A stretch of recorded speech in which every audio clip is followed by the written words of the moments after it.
dia dilakukan karena tindakan kejahatan ya. Biasanya dibilang dengan pembunuhan dan pemotongan. Pembunuhan dan pemotongan kita. Oke. Assalamualaikum warahmatullahi wabarakatuh. Allahumma sholli ala sayyidina Muhammad wa ala ali sayyidina Muhammad.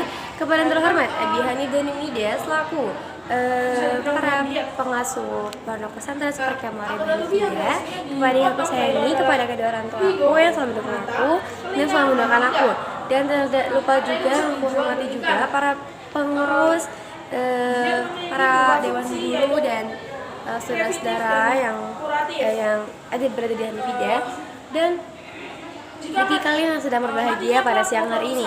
Oke. Perkenalkan, nama aku Anasta Mekaini Nugroho. Hari ini atau siang ini aku akan menjelaskan kata imajinasi tentang dasar negara atau berasal dari mata pelajaran PPKM. Jadi itu penetapan Pancasila sebagai dasar negara. Kekalahan Jepang dalam Perang Dunia II membuka kesempatan bagi bangsa Indonesia untuk mempersiapkan kemerdekaan atas dasar prakarsa sendiri. Lalu, bagaimana dampaknya terhadap keberadaan BPUPKI? Setelah menyelesaikan tugas, BPUPKI dibubarkan dan sebagai gantinya pada tanggal 7 Agustus 1945, Jepang mengumumkan pembentukan Panitia Persiapan Kemerdekaan Indonesia PPKI atau Dogeritsu Junbi Linkai. Untuk keperluan membentuk PPKI tersebut pada tanggal 8 Agustus 1945, 3 orang tokoh pendiri negara, yaitu yang pertama Ir Soekarno, yang kedua Muhammad Hatta, yang ketiga Dr. KRT Rajiman Widyodiningrat, berangkat menemui Jenderal Besar Terauchi Saiko Sikikan di Saigon. Dalam pertemuan tersebut, Ir Soekarno diangkat sebagai ketua PPKI dan Muhammad Hatta sebagai wakilnya. PPKI beranggotakan 21 orang termasuk ketua dan wakil ketua. Setelah kembali ke tanah air pada tanggal 14 Agustus 1945, Ir Soekarno mengumumkan bahwa Indonesia akan merdeka secepat mungkin dan bukan merupakan pemberian dari Jepang, melainkan hasil perjuangan bangsa Indonesia sendiri.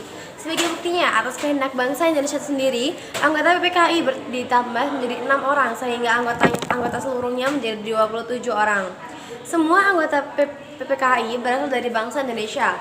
Setelah Jepang menyerah kepada pihak sekutu tanggal 14 Agustus 1945, kesempatan tersebut digunakan sebaik-baiknya oleh para pejuang untuk segera menyatakan kemerdekaan bangsa Indonesia. Pada hari Jumat, tanggal 17 Agustus 1945, Ir Soekarno didampingi oleh Muhammad Hatta memproklamasikan kemerdekaan bangsa Indonesia ke seluruh dunia. Keesokan harinya, pada tanggal 18 Agustus 1945, PPKI melaksanakan sidang dan menghasilkan keputusan sebagai berikut. Yang pertama, menetapkan UUD 1945. Yang kedua, memilih presiden dan wakil presiden. Yang ketiga, yaitu Ir Soekarno dan Muhammad Hatta. Dan yang ketiga, membentuk Komite Nasional Indonesia Pusat. Salah satu keputusan sidang PPKI adalah mengesahkan Undang-Undang Dasar 1945. Dalam pembukaan UUD 1945, alinea keempat tercantum rumusan sila-sila Pancasila sebagai dasar negara. Pembukaan UUD 1945 alinea 4.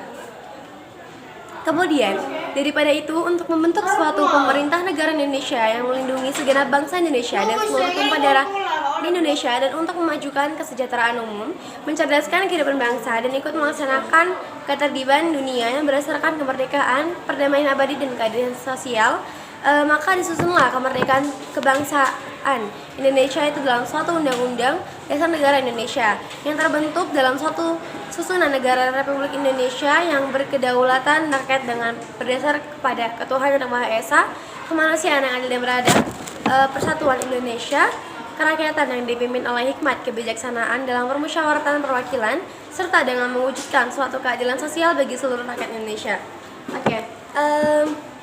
Cukup sekian dari aku akhiri. Assalamualaikum warahmatullahi wabarakatuh.